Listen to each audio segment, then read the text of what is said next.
Бир абдан белгилүү сейил паркта чоң таш бар эле. Жөп-жөнөкөй эле таш. Эч өзгөчөлүгү жок. Анан бир күнү скульптор паркта сейилдеп жүрүп, ташты көрүп калат да, жакын келип, аны бир нече жолу айланып карайт. Анан ойлонуп кетип калат. Бир аздан соң скульптор ошол сейил бакка куралдарын көтөрүп кайтып келди. Ошентип шаймандар менен иш башталды. Талыкпай эмгектенип күчүн аябастан абдан кооз адамдын айкелин чегип жасайт. Ал ишин бүтүргөндөн кийин сейилдеп жүргөндөр жаралган нерсенин кооздугуна суктанып, абдан таң калышат. Карасаңар, кандай керемет! Эмне деген кооздук, жөнөкөй эле таш эле го. Ооба, бул таланттуу скульптордун зор эмгеги. Кандай керемет жасалган. Ошентип ар тараптан ар кандай мактоолор угулуп жатты.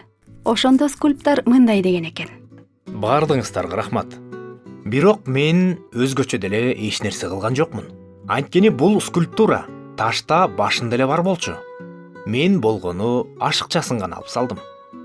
Ушул сыңары Кудай да ар бирибизди эң сонун кылып жараткан. Бирок ашыкчабызды алып салып, кемчилигибизди толтуруу үчүн биздин улуу скульпторубуз болгон Кудайга биздин үстүбүздөн иштөөгө жол беришибиз керек.